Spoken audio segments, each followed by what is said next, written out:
Hello, ladies and gentlemen, and welcome back to the podcast. And today, I'm going to go my review of AEW's Dynamite. Starting off the night, we have Will Ospreay taking on Buddy Matthews. I thought it was a good match, man. Back and forth matchup between Ospreay and Matthews, with Ospreay keeping the pace of the match. Ospreay then hits a handspring kick on Matthews, taking Matthews out in the middle of the ring. Matthews then gets up, hits a Meteora on Ospreay for a near fall. Ospreay and Matthews both exchange on the apron. Ospreay then hits a Oz Cutter off the barricade on Matthews on the outside. Ospreay then hits an Enziguri.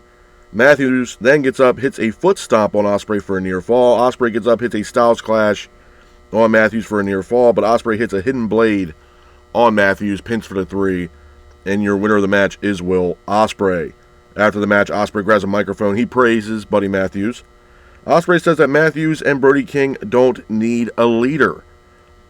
Ospreay then says that if Matthews ever needs a tag team partner, Ospreay will be there for Buddy Matthews. A couple interesting things out of that, man. Number one, honestly, the match between Matthews and Ospreay was really good.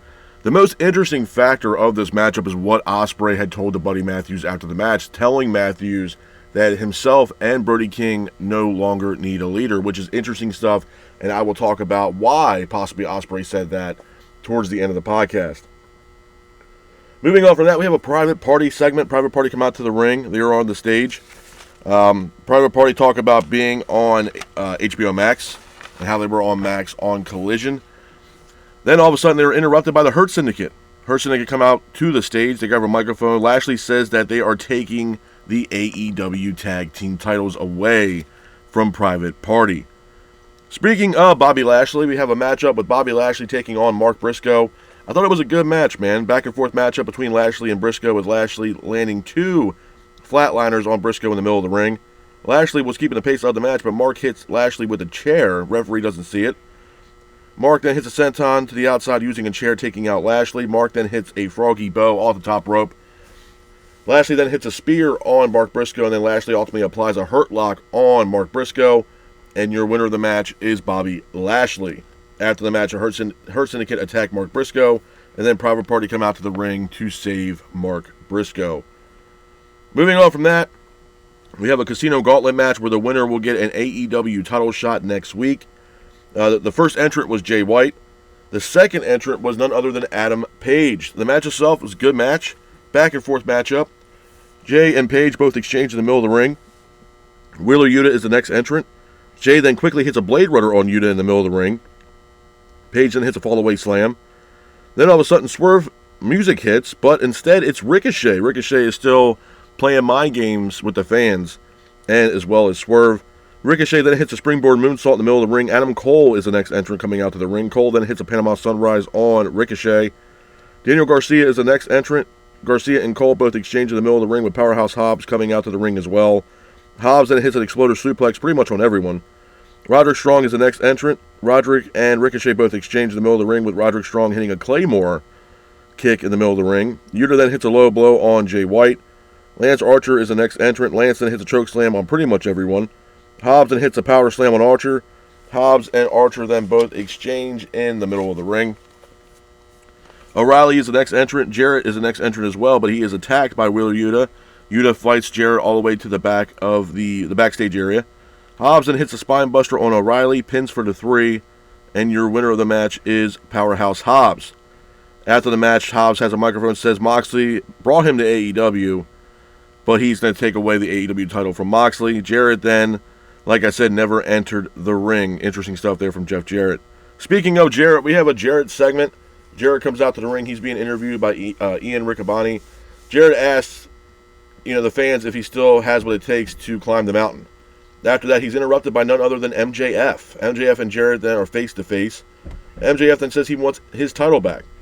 MJF says Jarrett might deserve a title opportunity. MJF says that Jarrett signed for 1 year because he's got nothing else left to give to pro wrestling. MJF says that he can help Jarrett win the AEW title. Jarrett calls MJF a one-hit wonder, which I thought was absolutely hilarious. And then Jarrett says that he does not need MJF's help. Moving on from that, we have a Cope segment. Cope comes out to the ring, grabs a microphone. He talks about Moxley and the Death Riders. Cope says that he's a different type of animal. He also talks about his injuries and sustaining a broken neck. Moxley and the Death Riders come out to the ring. FTR then attack Moxley and the Death Riders in the crowd. Marina then causes a distraction, which allowed Pac to hit Cope with the briefcase. And then Powerhouse Hobbs comes out to the ring to save Adam Copeland. Moving on from that, we have a triple threat match. For the winner will receive the first spot in the Women's Gauntlet match, which I believe takes place next week. It is Toni Storm taking on Chris Statlander versus Willow Nightingale. I thought it was a good match, man. Back and forth matchup between Storm, Statlander, and Nightingale, with Chris and Storm exchanging in the middle of the ring. Willow then hits a Death Valley driver in the middle of the ring, but Statlander hits her signature tombstone, pins for the 3, and your winner of the match is Chris Statlander. Hats off to Chris Statlander for getting the win in this matchup. Moving on from that, we go towards the end of the night. It is Kenny Omega. Kenny Omega finally returns to AEW. He comes out to the ring, grabs a microphone. Number one, the new entrance for Kenny Omega is absolutely incredible. But Omega talks about what he was dealing with, why he was out with diverticulitis. Omega then says that his wrestling career could have come to an end due to the fact that he was dealing with diverticulitis. Omega then talks about Wrestle Dynasty. And then after that, he's interrupted by Don Callis. Omega then quickly attacks Don Callis, but Don Callis' family fight Omega. Ospreay is here. Ospreay saves Omega, and Ospreay and Omega get face to face. Couple of things I want to talk about, man, when it pertains to AEW Dynamite. And trust me when I say this, there's a lot of shit to talk about when it pertains to AEW. Number one, what I was talking about earlier with Will Ospreay. Will Ospreay opened up the night. It was a matchup between Ospreay and Buddy Matthews. And like I told you guys earlier, the interesting sidebar of what Ospreay said to Buddy Matthews and what it actually means. Like I told you guys in the beginning of the podcast, Ospreay, after the match they had with Buddy Matthews, he grabbed a microphone and told Buddy Matthews that both himself and Brody King do not need a leader. Now, if you guys don't know anything, if you don't know about Buddy Matthews and Brody King, they're a part of a stable. They're a part of a stable in AEW known as the House of Black, and those stablemates consist of Aleister Black, a.k.a. Malachi Black, Brody King, Buddy Matthews, and Julia Hart. That is the team of the House of Black. Now, with that being said, there was a bunch of speculation yesterday and rumors floating around that it does seem as if Malachi Black is finishing up with AEW and possibly going over to WWE. Now, I mentioned this about, Malachi Black many, many times over the past few months that, once his contract is up, he's going back over to WWE. And, a lot of stuff came, even after all that was said a couple months ago, you can hear, you see Malachi Black on Instagram saying, hey, if he was leaving, he'll let you guys know, yada, yada, yada. My firm belief is this. Do I think Malachi Black is leaving AEW? Yes, I do. I personally, with all due respect to Malachi Black, I think he would be dumb to stay in AEW. Because they don't know what they're doing with the House of Black. They have no idea with what they're doing with that stable. And I said it from the jump that, to be honest with you, the person that actually benefited from the stable the most was Julia Hart. They actually, AEW and Tony Khan actually pushed Julia Hart into a TBS title. So, and they really didn't do that much with the House of Black. So, when I was watching AEW last night, and I could see that, there was some news coming out stating that, Malachi Black is finishing up with AEW, and he's on his way out of AEW going over to WWE. To be honest with you, I think that's the reason why Ospreay said what he said last night. Because Malachi Black is on his way out. And to be honest with you, I'm not surprised. I told you guys, for a while now that there's going to be a lot of AEW talent or former WWE talent that went over to AEW are looking to go back to WWE. It's the hottest ticket in town right now, bro. I mean, it really is. With what they're doing right now, obviously Raw debuting on Netflix, these PLEs, and they're going and all over the world. WWE is the hottest ticket in town when it pertains to professional wrestling. And Malachi Black is a former WWE employee. He's worked with NXT. He's been on the main roster. And, I believe his wife or girlfriend or whatever, fiance, whatever, I don't know if they're married or not, but Selena Vega is already over in WWE. She's obviously working with the LWO and Rey Mysterio. To me, honestly, it makes sense a lot of ways for Malachi Black to go over to WWE. And I think they can utilize him correctly over in WWE. AEW has no idea what to do with Malachi Black. And honestly, it's unfortunate because then you had to ask yourself what's going to be next then for the House of Black. What's going to be next for Brody King and Buddy Matthews? And that's probably the biggest question out of all this. If Malachi Black does leave and go over to WWE, what's going to happen to guys like Buddy Matthews and Brody King or what's going to happen to Julia Hart? Julia Hart just came back into the fold after dealing with a shoulder injury, I believe. And now you got one of your main guys in that stable possibly getting ready to leave to go back over to WWE. My opinion for Malachi Black, honestly, for what it's worth, I think he's a great competitor. I think he's a great wrestler. I think he's severely underrated. Should have been at least a TNT champion, or at least in a conversation for an AEW title. That was not the case. But to be honest with you, if he's going over to WWE, man, Godspeed, God bless. Because at the end of the day, man, AEW just does not know what to do with certain talents on that roster. They just don't. They really don't. And, for what it's worth, if WWE is going to bring him back into the fold, I'm all for it. Like I told you guys before, man, there's no tribalism with me. I mean, to me, I want both companies to succeed, but I also look out for the talent. I look at the fact that if these guys ain't doing nothing on a certain program or a certain, company, obviously they're going to go somewhere else where they actually are utilized, whether it's, on WWE or AEW. So, from what I understand, like I said, the information that I was getting out, it does seem like, Malachi Black is, starting to slowly close that door for AEW and might be moving on from AEW. And if that's the case, then, I'm all for it, man. I don't think there's really nothing left that AEW can do for the House of Black. But besides that, there's a lot of things that, honestly, I wasn't really too keen on with last night. I thought, honestly, for what it's worth, I thought last night's Dynamite episode was probably one of the worst episodes of Dynamite, on the list as one of the worst Dynamites in AEW's history. You had the Casino Gauntlet match as well last night, where the winner will get an AEW title shot. To be honest with you, the competitors that were involved in that Gauntlet match, I wasn't against it. There was a lot of good contenders: Adam Cole, Ricochet. You got Jay White, you got Adam Page, Kyle O'Reilly, Roderick Strong, Lance Archer. You had a lot of decent contenders a part of this tournament. Powerhouse Hobbs, Jeff Jarrett. But to be honest with you, I was kind of surprised that they pushed Powerhouse Hobbs to get the win in that matchup and be the new number one contender to Jon Moxley's AEW title. I was very surprised that they went with Powerhouse Hobbs, because considering what Jeff Jarrett said last week, I thought they were going to push Jarrett to the moon in this gauntlet match and have him win and be the challenger to Jon Moxley's AEW title for next week's, I believe, Maximum Carnage. So that wasn't the case due to the fact that Wheeler Yuta was attacking Jeff Jarrett. And, they both, Yuta and Jarrett, fought backstage, which pretty much, left Powerhouse Hobbs in the ring to secure the win with a spine buster and become the new number one contender for the AEW World title. So I was very surprised with that outcome, and that it was not Jeff Jarrett, instead Powerhouse Hobbs, because like I said, it seemed as if they were pushing Jeff Jarrett to the moon. And then after that matchup, we get Jeff Jarrett and MJF in the middle of the ring, and this is where my problem begins, again, with the Jeff Jarrett situation. Number one, Jarrett telling MJF that he's a flash in the pan is complete bullshit, number one.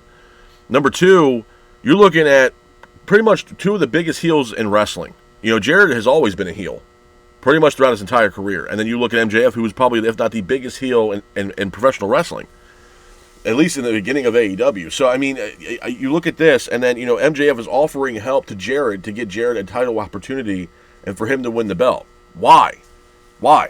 Not only is it bullshit, two, you look at the situation, bro. MJF has to push Jarrett to get the goddamn title. Where does this leave MJF? MJF is one of the biggest draws in AEW history, man. He was the one that was bringing people to AEW to watch AEW's product. Now you have him, helping out Jarrett? Why? You got nothing else left for MJF to do? Nothing? Nothing. But let's have MJF come out to the middle of the ring and have a segment with Jeff Jarrett and have MJF push Jarrett to try to help him get an AEW title shot. No, dude. No. And to be quite honest, it will be a dark day in hell for AEW if they actually put the strap on Jeff Jarrett and have him be AEW World Champion. Absolutely. What the fuck has Jarrett done to grant himself a title opportunity? He hasn't done shit. And I said this months ago. When it pertains to Jay Lethal needs to get the fuck away from Jeff Jarrett. He is wasting time away hanging around Jeff Jarrett. He ain't doing shit. Jay Lethal was he was a former Ring of Honor World Champion. A great champion, former Ring of Honor television champion. Then you got this guy, hanging out in catering with Jeff Jarrett, not doing shit. Come on, bro. Like, what? Why? Like, what the fuck are we doing here, man? Really? You know what I mean? Like, why? What is the purpose of that? You know what I mean? And Jarrett, for what it's worth, oh yeah, you got one more year. And Jarrett's making it seem like it's a mountain out of a goddamn molehill. Like, oh yeah, I'm having a run like, John Cena's farewell tour or some shit like that. You ain't no John Cena. And you sure as fuck ain't no damn Sting. You're not. You couldn't lace Sting's boots. I'm hands down. If you're a Jarrett fan, I said this last week, I'm going to say it again. My apologies if you're a Jarrett fan, but Jarrett, I can tell you right now, couldn't lace Sting's boots. If you compare both careers from Jarrett to Sting, Sting's miles ahead of Jeff Jarrett. Absolutely. Hell, Sting was carrying the company on his goddamn back for WCW. He was the guy. What the fuck was Jarrett doing in WCW? He won the World Heavyweight Champion in a time frame where WCW was in the goddamn toilet. Nobody gave a shit about WCW back then. Because the Attitude Era came in and swept WCW fans away. They were gravitated towards what the hell WWE was doing back then. Jarrett won a time. He won the belt back in 99, I believe? Late 98, 99? Something like that, if not 2000? Come on, bro. It's the same thing with Booker T. I have all the respect in the world for Booker T. But they didn't consider putting the goddamn World Heavyweight Championship on Booker T towards the end of WCW's tenure on television. Booker T could have been more than a 5-time world champion. Absolutely. So again, why are we pushing Jarrett to the goddamn moon? Why? And then, on top of that shit, you look at Jeff Jarrett, then Jarrett wrestled on Collision in an enhancement match against Aaron Solo. And Jarrett picks up the victory over Aaron Solo. When is the last time that you can honestly say that you've seen Aaron Solo on AEW television? Honestly. To me, honestly, and I could be wrong on this, but the last time that I've seen Aaron Solo do anything when it pertains to AEW is when he was in a stable with QT Marshall. When it was Aaron Solo, Nick Camarado, and QT Marshall. When they were in that stable. Harley Cameron was also a part of that stable. And that was, 2 years ago? 3 years ago? Come on, bro. You guys are going to give this guy jobber enhancement matches to build up his record so he can be the next number one contender for the AEW title. And that situation for the front runners for the AEW title, it's chalked. Because you also have Christian Cage waiting in the balance with a goddamn contract that he can cash in at any time. Then you got Cope, trying to go after Jon Moxley, who's also the current AEW champion. You got Jeff Jarrett won a title shot. You got MJF trying to get back to Triple B. This AEW title picture is all over the goddamn place. Literally. And they have no idea what the fuck they're doing. They don't. And let me tell you something else, man. I have all the, for what MJF has done in AEW has been fantastic. Absolutely. But let me tell you something, man. When it comes time with his contract stuff, you don't think he's going to be, contemplating going over to WWE? Come on, bro. You know damn well MJF is going to be contemplating going over to WWE after all this shit that's been going on in AEW. Abso-fucking-lutely. Come on, dude. The writing's on the wall. The writing is on the wall. It's the same reason why Malachi Black's leaving. Because AEW's in the goddamn toilet. I don't even know where there was some part of Tennessee last night, and I think they sold 2,500 tickets and smaller venues. That crowd was absolutely it was crickets, bro. Even during the goddamn Casino Gauntlet match, you had Daniel Garcia come out to goddamn crickets. The only one that got a pop due to the fact that they were in Tennessee was goddamn Jeff Jarrett. That's it. The crowd was abysmal last night. It was horrible. I mean, what are we doing here, man? Really? And that's not even the icing on the cake, which I'm going to get to here in a second when it pertains to Kenny Omega. Because I'm telling you right now, I got a lot of shit to say when it pertains to Kenny Omega and what happened last night on AEW television on Dynamite. And I will get there in a second. But, man, what are we doing here, bro? Seriously. This company is in deep, deep shit at this moment. Seriously. Yeah, everybody's like, oh, well, I don't understand why you're saying that because they just signed a new TV deal. They're on HBO Max and all this other shit. Yeah, that's great. That's great. And I was the first one to say, yeah, them going to HBO Max is going to be fantastic. Them going to smaller venues, absolutely. But goddamn, dude, if they're not going to build storylines, and I've said this shit until I've been blue in the goddamn face, if you're not building storylines for these certain wrestlers, for these matches, for these pay-per-views, who's going to give a shit, bro? Honestly. And what's the excuse at this point? Because the Rampage is no more. All you're worried about is Dynamite and Collision. You know what I mean? And yeah, you got Ring of Honor, which, honestly, with all due respect to Ring of Honor, who really gives a shit about Ring of Honor? Right, compelling story. Dynamite is your A show, bro. That's what got you to the goddamn dance. That's what started all this shit. That would help you get Collision and Rampage. Why are we not? You know what I mean? That should be that is your Monday Night Raw right there. Let's just look at that narrative. And we're getting this shit. Why? And to me, it just doesn't make sense, bro. I know some people, don't watch the product. No, that's not what I do. I'm going to watch the product because I want AEW to succeed. But I'm going to call out bullshit when I see it. I'm not going to sugarcoat anything. I'm not here to try to, sit at the table with Tony Khan or anything. Nah, bro. Nah. It's not what we do here. I'm upfront and honest, and I'm brutally honest. The show last night sucked. Absolutely sucked. And shit has not gotten better for AEW from 2024 to now starting 2025. These past couple weeks, these shows have been absolute shit. Absolute shit. And then we get to Kenny Omega. Kenny Omega, he returns to AEW last night. Like I said, he has a brand new entrance, brand new theme. Incredible. Absolutely incredible. Kenny Omega comes out to the ring, but when he gets to the ring, you can see on his face that he genuinely looks pissed off, and he genuinely looks like he does not want to fucking be in AEW. He don't look like he wants to be there, bro. He looked so pissed off last night that, it was written all over his face. He looked like he was like, man, damn, I went from being over New Japan, having this 5-star classic match with Gabe Kidd, which was a banger match, from what I understand, over in Japan, where Kenny Omega is still loved over there in Japan.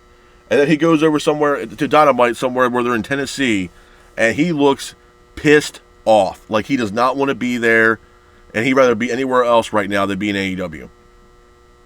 Number one, which was a huge problem for me. Two, obviously Omega was out dealing with diverticulitis. And I understand that. I think they took like 2 feet of colon or some shit like that from him or something like that, which is a big deal. Diverticulitis is nothing to mess around with.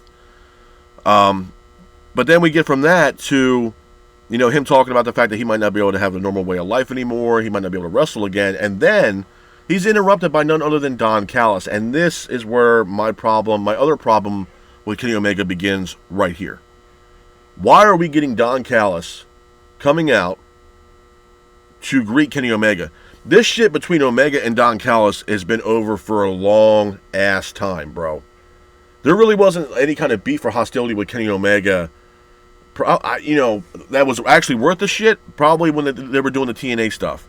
When the Screwdriver got involved and everything else like that. I don't understand why Don Callis came out. And then the Don Callis family come out, they attack Kenny Omega, all this other shit, and then we get Will Ospreay to save Kenny Omega. They get face-to-face. I can tell you right now why they brought Ospreay in. Because they have an event coming up in Australia for Grand Slam. There ain't no way that they're not going to put a top match on that card. And that top match is going to be Ospreay Omega at Grand Slam. That's why they did that. But this is my issue. I had 2 issues. Number one, the last time that we seen Kenny Omega in AEW before he was, saying that he was leaving to get surgery and stuff like that, we saw him getting his ass kicked from the Elite. And him carted backstage on a gurney into an ambulance, and they're beating the shit out of Kenny Omega. The Young Bucks and Jack Perry. Beating the shit out of Kenny Omega. And then Omega's gone. He's trying to recoup. He's trying to, get better from diverticulitis. And then we have the Continental Classic. Okay, Okada wins the Continental Classic. And then we have Kenny Omega coming back out to AEW. He walks down to the ring and he just hands over the belt to Okada like it's nothing, even though Okada's attached to the Elite. He doesn't even do anything to him. He doesn't hit the V-trigger, doesn't do nothing. Absolutely nothing. And then, on top after that, we had, Wrestle Dynasty in Japan, where you had the Young Bucks on that card. You had Jack Perry also on that card, as well as Kenny Omega. Nothing happened backstage. Nothing happened during the event between Omega and the Elite. Nothing. And then we get the return, finally, of Kenny Omega to AEW, and now he's getting attacked by Don Callis and the Don Callis family. Where was Jack Perry? Where was Okada? Where was the Young Bucks? Why are we not getting that? Now, credit, I know we're probably most likely getting Kenny Omega and Okada in July for All In. That's probably most likely going to happen. And the way they're building that up. Okay, fine. We still got a long ways ahead of us until we get to July. But, where the hell is Okada? Well, not Okada. Where's Jack Perry? Where's the Young Bucks? You can build up towards that. Omega could have came back and Jack Perry could have interrupted him, and then, Omega beat the shit out of Jack Perry. He dragged that storyline out into Grand Slam, or, you know what I mean? Like, what? They completely surpassed what's going on between Omega and the Elite, and now we're getting the Don Callis family and a possible matchup between Omega and Will Ospreay at Grand Slam. Why? To me, where's the logic in that shit, bro? Honestly. This guy got his ass kicked, bro, by the Elite. By the Bucks and Jack Perry. They beat the shit out of Kenny Omega. Omega got carted off on a damn gurney into an ambulance. And the whole time he's getting his ass kicked by the Elite. They're not building storylines, bro. They're not. And that's what's killing this company. That's the end all be all. There's no storylines, bro. There's logic gaps like you would not believe that absolutely don't make sense. They don't. They don't make sense. Why are we getting Don Callis and Kenny Omega? That ship has sailed. And that's gone. We've already been there, done that shit. Why are we getting it now? Again. This should have been Jack Perry interrupting Kenny Omega. Okada sending a message to Kenny Omega. The Young Bucks want to sit on their ass at home. You know what I mean? And then, like I said, you see Kenny Omega walk out to the ring, and Kenny Omega genuinely looks like he does not want to fucking be there, man. He looked so pissed off. He looked like he was just not in tune to what AEW was doing. He looked like he was miserable coming out to that goddamn ring, to be honest with you. And I don't even think Omega can save this company at this point. I really don't. The Death Rider situation has failed abysmally. It's so fucking bad that I can't even tell you how bad that storyline is right now with the Death Riders and Jon Moxley. It's gone nowhere, bro. I mean, it's gone nowhere. Like, there's no... What is the goddamn end game? To me, the end game with Jon Moxley is going to be Darby Allin. Which it should have been Darby Allin by now. They showed a video package, or not a video package, they showed an attack on the last Rampage of the Death Riders attacking Darby Allin and throwing Darby Allin down a flight of stairs. I said the same thing about Darby Allin when it pertains to him and Bryan Danielson. It should have been Darby that won the AEW title over Bryan Danielson. Wrestle Dream was in these guys' home state in Washington. The event took place in Tacoma. Well, what better way to pass the torch to Darby, and Darby winning his first ever AEW title, world title, in his home state. That place would have erupted. Absolutely erupted. That's a storyline. The storyline, it wrote itself. It wrote himself. Honestly, it's not hard to comprehend here, man. It's not. AEW just doesn't want to do it. And I've said this now multiple times in the past too. Tony Khan and the way he's running AEW is almost similar to what is going on in New Japan Pro Wrestling as well as All Japan Pro Wrestling. Absolutely, because All Japan, they had fantastic talent from all over the world, all over the globe. Okay? And they had tournaments, and they had great matches. They had, and like I said, great competitors. But there was no storyline. It was pretty much tournament-based, best versus the best. Which, again, I'm not saying that I hate that. You got the best versus the best. Let's see, see who comes out as the victor. Absolutely. Who gets to win. Absolutely. Absolutely. But it doesn't work over here in the States, bro. We need storylines. We need storylines. And because we're not getting that, it's really crippling this company. It really is. Because nobody has anything that they can really genuinely sink their teeth into week in and week out. And unfortunately, you need storylines on your weekly episodic television because that's what the fans are watching week in and week out leading up to these pay-per-views where you're charging people $50 a pop off these pay-per-views. You know what I mean? So when you're a person or a fan watching AEW's product like myself, and you're watching the product week in and week out, whether it be Dynamite and Collision, and there's no compelling storylines, how much are you really going to be inclined to want to purchase a $50 pay-per-view from AEW if there's nothing on there that's really captivating for you? There's no compelling storylines. How are you really going to be invested in that pay-per-view, in that product, if there's no storylines that really sink your teeth into? But like, you know what, man, I really want to see that matchup. I want to see how this plays out after everything that's been going on Dynamite and Collision week in and week out. We're not getting that. And that's something that is ultimately destroying this company. And I'm not the only one that's been saying this shit, bro. There's so many other people the other podcasters that are saying the same shit, rinse and repeat. And quite frankly, I don't blame them, because at the end of the day, we're getting frustrated as hell watching this shit. And the reason why we watch it is because A, we're fans, and B, we care about the product. That's why.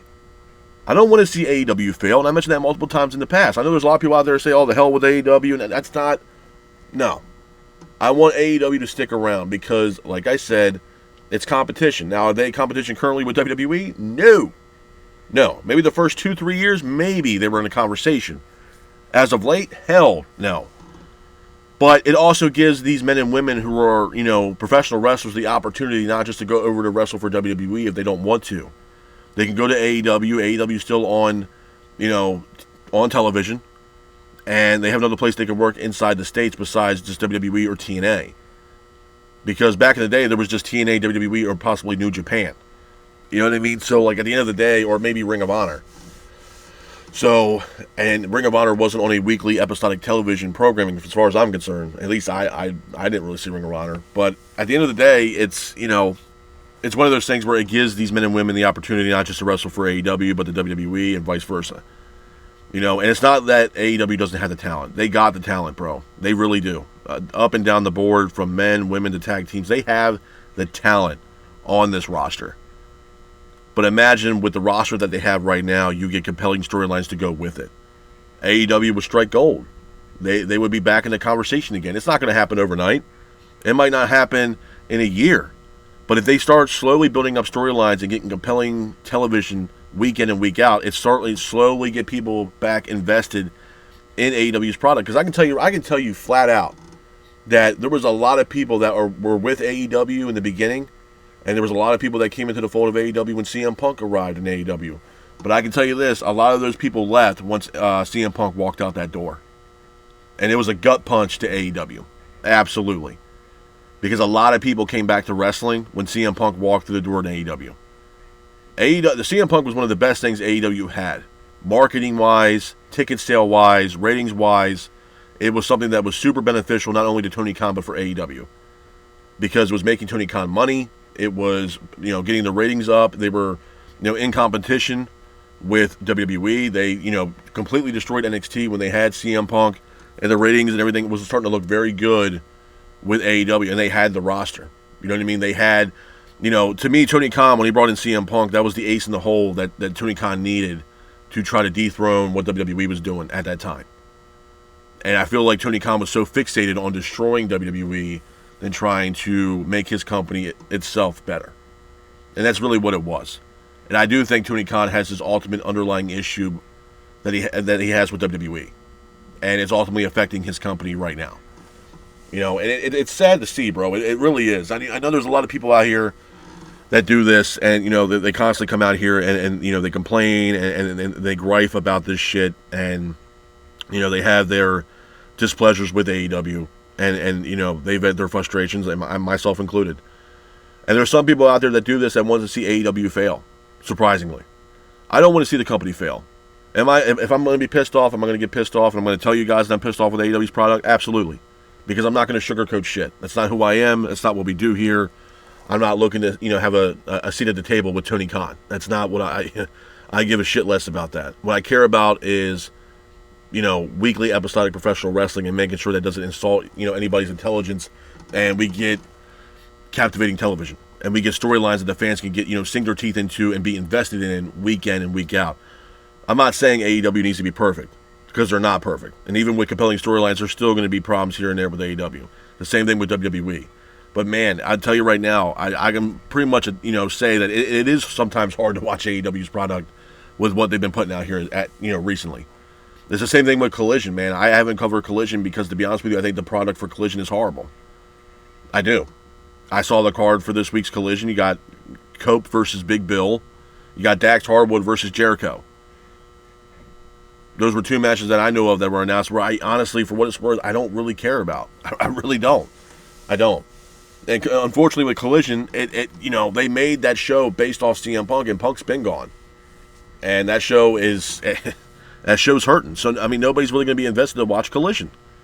You know what I mean? And not only that, also with the fact that they can't even write storylines at all for both Dynamite or Collision.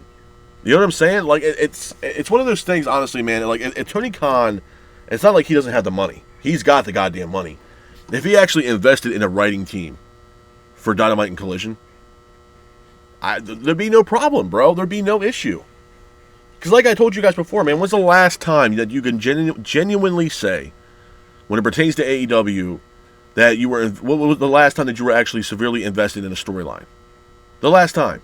For me, I would say with confidence, the last storyline that I got somewhat invested in and was excited for was the Adam Page and Swerve. And the matches they had leading up to and what they were doing. You know, Adam Page showing up at Swerve's childhood home, you know, pouring gasoline in the home and striking a match and burning the goddamn house down after Swerve just bought it after all these years. After making enough money to buy his childhood home, and then Page walks through the door, you know, kind of an eye for an eye, considering what Swerve did to Page's home when he walked through Adam Page's home unannounced, just walking through everything else. His family was there, stuff like that. Page was like, all right, you know, that's that eye for an eye. And then, you know, Swerve announces that he bought his childhood home, and then you got Page sitting outside on a lawn chair watching the goddamn place burn to the ground. That was the storyline, man. That got people invested. And my thing is why can't we do that same shit? Why? Why? You know what I mean? You're spending money on all these theme songs for, you know, pay-per-views and PLEs and all this other shit. Why can't we have some shit like that? You know what I mean? Invest in story. It's a state, like, can you imagine the amount of shit they could have done for Thunder Rosa and House of Black? When Thunder Rosa was out, okay? And, you know, the way they announced her from, you know, from Tijuana and the graveyard and all this, they could have had a return vignette played for Thunder Rosa leading up to her return to AEW Dynamite with her walking through a graveyard on her way back, rise from the dead, if you will, to return to AEW. Why couldn't we get that shit? Can you imagine that? Just that vignette alone. Why couldn't we get that? And those video packages, they did it for Julia Hart. Why couldn't they done it for Thunder Rosa? And it would have been great. You know, same thing with Julia Hart in the House of Black. They could have had it like, Christ, bro, like a kingdom, if you wanted to. And she arrives, and she returns home after being away for so long with injury, and returns to the House of Black. Why couldn't we get that? Same vignettes that were played back in the day when they were debuting Julia Hart with the House of Black, and the House of Black was debuting in AEW. Why couldn't we get that shit? You know, like, it's right there in front of your faces, but you're like, you know what? The hell with the fans. Why, bro? Like, you know what I'm saying? I want to know who's feeding Tony Khan this bullshit. Or Tony Khan believes in his own bullshit and he's that goddamn delusional. It's not hard, bro. It's really not that hard. You know, you got, like, for example, they had Bandito's vignette, which I didn't think was bad. I really didn't think it was that bad. You know, he was walking through, like, it looked like the OK Corral. He was walking through there. They had, you know, sheriffs there and everything else, and they put up most wanted pictures for Bandito. And all this other, and I thought it was good. I thought it was put together very well. But why can we also not get that with storylines week in and week out? Why? Why are we seeing Darby Allin being attacked backstage on a Rampage show, and why are we not seeing it on Dynamite? Who gives a shit about Rampage? Nobody gives a shit about Rampage. Why are we not getting it on Dynamite? Somebody attacked backstage in the parking lot. How about that? Why are we not getting that? Darby Allin waiting around the stage or waiting around the arena, kind of like how Sting was. Why are we not doing that? Hell, bring Sting back in the fold and have Sting manage Darby Allin. How about that? You know, put Sting back on television. He ain't got to wrestle. He could just be Darby's mentor. Darby's shadow. Watching over Darby. Why are we not getting that? You know what I mean? Where's Bryan Danielson? We have not heard shit from Bryan Danielson. Now, and that's my other thing. Bryan Danielson said that he was retiring from full-time in-ring work. We have not seen Bryan Danielson since WrestleDream. There's been no rebuttal from Danielson since what happened to him at WrestleDream. Nothing. Where's Danielson? Why have we not heard anything from Danielson? I know he was backstage recently at AEW. Why are we not seeing him on television? Why are we not seeing him talk about what happened to him at WrestleDream? And what WrestleDream meant to him? Why are we not getting that? You know what I mean? Like, there's so many ways that they can make this show better, and it's almost like they refuse to do it, and it's like, the hell with y'all. And that's really what it seems like, man. Honestly. And I quite frankly, I don't understand it. I don't understand the logic of it. I just don't get it. I don't. You know, I have all the praise in the world for someone like Kenny Omega. Kenny Omega is one of the best wrestlers on the planet, hands down. I put Ospreay number 1. I'd probably put Omega number 2. You know, and you had both these guys in the middle of the ring last night. Now, some people could say, oh, that story writes itself. Yes, it does. But Omega already had a storyline with the Elite. If anything, it seemed like Ospreay needed this match more than Kenny Omega. Because right now, Ospreay has nothing going on right now. Omega just came back in the fold, and there was already a storyline waiting in the balance for Omega once he returned to AEW fully with the Elite. But again, you got Matt and Nick Jackson sitting on their ass at home, and Jack Perry's nowhere to be found. There was no Okada last night as well. So again, you know, the storyline's there, man. You just overlook it, and then we get Don Callis coming out, and then Ospreay gets face to face with Will Ospreay after Ospreay saved Kenny Omega from getting his ass kicked by the Don Callis family. Logic gaps, bro. And honestly, that's what it is. That's what's ultimately hurting this company. Here's my other thing, too. When they had that Casino Gauntlet match, everybody kept saying, oh, yeah, AEW is bringing in Speedball Mike Bailey. It's going to happen imminently. Why the hell was he not a part of this Casino Gauntlet match last night? If you can't write storylines, then what difference does it make whether he shows up at the Casino Gauntlet match? He's a special arrival into AEW. He didn't have to win it, but you could have debuted him in that. Why not? If you guys don't give a shit about storylines, then what difference does it make if he showed up at the Casino Gauntlet match last night? Honestly, if he's supposed to, be coming over to AEW imminently, where the hell is he? Where is he? You know what I'm saying? Like, it's just the logic gaps I don't get. There's no storylines. There's no, it's just, they don't give a shit, bro. And I said this when it happened. When Tony Khan got that TV deal with Time Warner and got the HBO Max deal, he took his foot off the gas, bro. He put cruise control on and didn't give a shit. He got his TV. He got his money. And he was trying to do everything he possibly could up to that point with AEW just to secure that money and get that TV deal. And after he got his money, he was like, you know what? I'm putting this shit on cruise control. I don't give a shit no more. And that's exactly how it feels. This guy's delusional, bro. Honestly. He is. This guy, I can't even say, okay, yeah, you can believe in your own bullshit, sure. But, bro, your bullshit's not even cooking right now, bro. You're not doing shit. You're not. I think TNA right now is better than what AEW's doing, to be honest. And that's saying a lot. That's saying a whole hell of a lot. Because talent were leaving TNA recently. And they re-signed some talent too. But TNA hasn't been the same. Not ever since Scott D'Amore left. No. Hell no. And they brought in Tessa Blanchard. And that already caused some controversy alone with TNA. And some people were extremely pissed off that they brought in Tessa Blanchard. And they have some top talent possibly leaving that company. Josh Alexander, he's testing free agency. Speedball Mike Bailey, he's gone. Jordan Grace is also possibly leaving TNA to go over to WWE.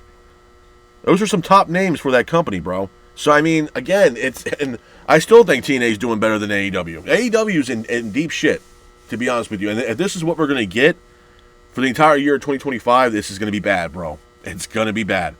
And when the time comes, next, 2, 3 years, 4 years, when TV talks happen again, I don't know if AEW is going to get another TV contract, to be honest with you. And quite frankly, they might not deserve it, which is crazy for me to say that because I don't want AEW to be done. But, bro, it's almost like, do they deserve it? I don't know. It's a hard sale, to be honest with you, considering what they're putting out week in and week out. The ratings are in the toilet. Because the ratings still do matter, because it's not like they're just, completely on HBO Max. No. No. They're still a part of TBS and TNT. Those ratings still come out for both TBS and TNT every single week. So it still matters.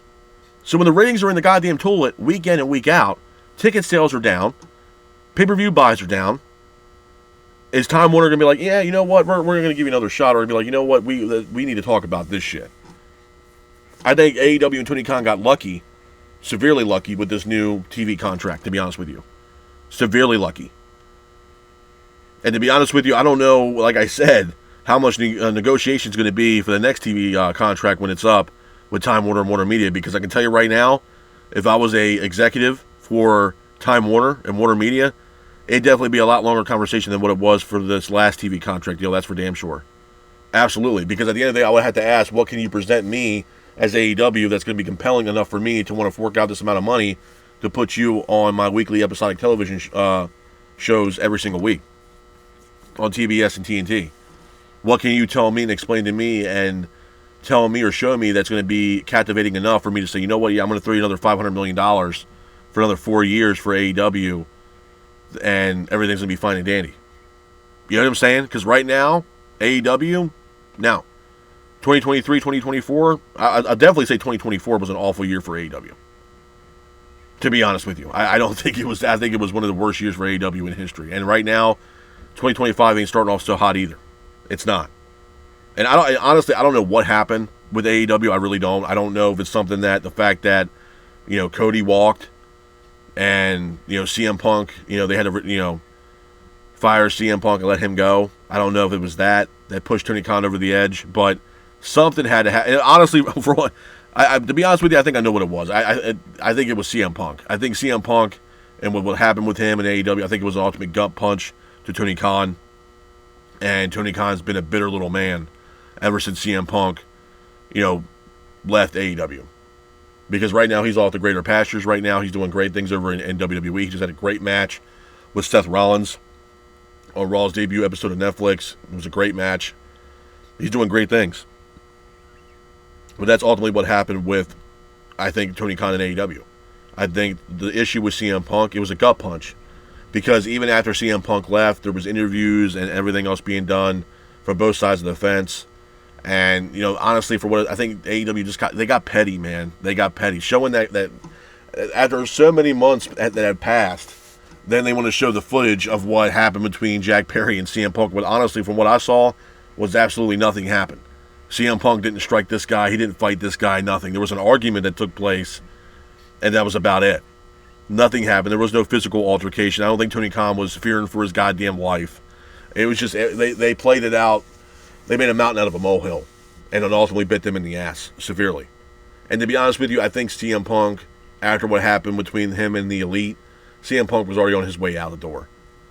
To be honest with you. And I think once he came back into the fold again, he was just looking for every excuse that he possibly could to try to get himself fired. Because he didn't want to stay in AEW anymore, man. He wanted to go over to WWE. I'm sure he probably had conversations with, Hunter. And he was backstage, I think, trying to talk to Vince and Hunter when he showed up for, I think it was like a Raw or SmackDown event. So, the writing was on the wall, bro. CM Punk was going to leave regardless.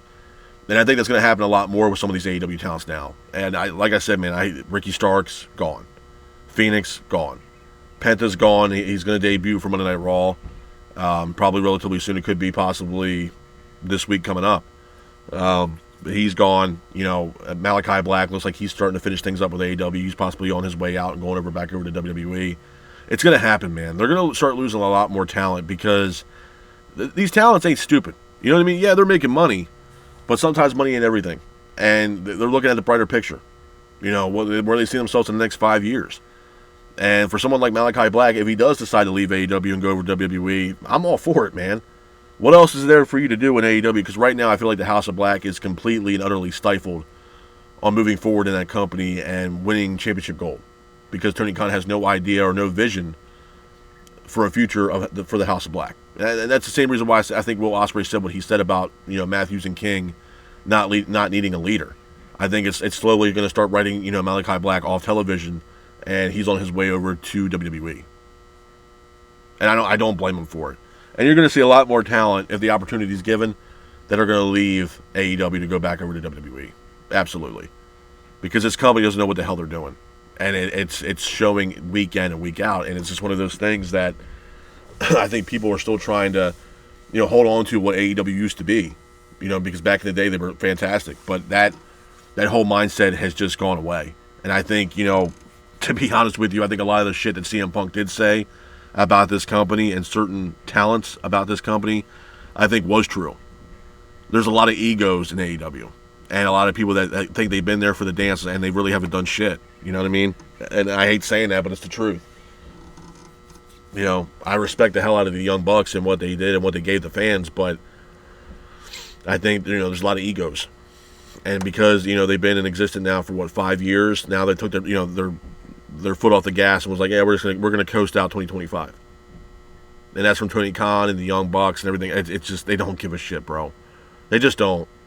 And The saddest thing is like they're great wrestlers, but they can't write a story to save their lives, man. And that's the ultimate. That's the detriment of this company. And honestly, I feel like because of that, that's ultimately what's going to be the ultimate gut punch for AEW as a whole, and then that's going to be it. Because nobody can be invested in the product because there's no compelling storylines. There's nothing for the fans to sink their teeth into. And what's going to happen is slowly ticket sales are not going to be as much as they used to be. I mean, Christ, bro, and not only speaking of ticket sales, I mean, they're already in smaller venues now. Imagine if they started only selling 1,200 tickets or 1,000 tickets or 900 people showed up. Like, it's starting to slowly going to get bad, bro. I feel like we're going to get an event probably here soon, whether it be a Dynamite Collision or something like that, or a Dynamite specifically, where there's less than maybe I would say less than 1,000 people showing up for a show, and it's going to be like, holy shit. You got 600-700 people in the crowd, and it's like it's an independent event. And Christ, not for nothing, there's some indie events that have more fans than what AEW is bringing to the table almost at this point. But I think that's going to be the realization for fans to be like, holy shit, bro, this place is empty. You got 600-700 people in it. Like it's what I'm saying. That's going to be the gut punch, and it's going to happen. And they're going to fall flat on their face, and it's going to be. And by then, when that happens, it's too late. It's way too late. And they start losing certain talents. I'm going to tell you right now that I stand behind this. They lose someone like an MJF or something like that to WWE, or a John Moxley, or who knows, a top name for AEW. It could be an ultimate gut punch for them, and it could be it. MJF could be that guy that he leaves AEW to go to WWE. Yeah, he could be the one that could ultimately just destroy everything AEW has built up to that point, because there's a lot of people that love or hate MJF and they want to see MJF. And I'm going to tell you right now, MJF goes over to WWE. You think he was over in AEW, bro? He goes to WWE, man. It's going to be incredible. Absolutely incredible. You know what I mean? And again, same thing I said about Malachi Black. I can't blame him. I cannot blame him, bro, because right now AEW is just, they're in trouble. They're in deep, deep trouble. But like I said, man, at the end of the day, Dynamite, was it a great show? No. Was it a good show? Not really. It was an okay show at best, man. And to be honest with you, with, the MJF Jarrett segment, that made no sense at all. And then, to me, the icing on the cake was Kenny Omega. Kenny Omega looked like he just did not want to fucking be in AEW last night. It looked like he just did not want to be there. He looked like he wanted to get the hell out. He looked like he was not happy with the situation with AEW, and he looked like he was just not interested at all being in AEW on Dynamite last night. And to me, that's a huge problem. And honestly, for what it's worth for the fans, it should say a lot. It should tell you that there is something going on with AEW right now that is not good, to be honest with you. But with that being said, this is my review of AEW's Dynamite. I hope you guys are out there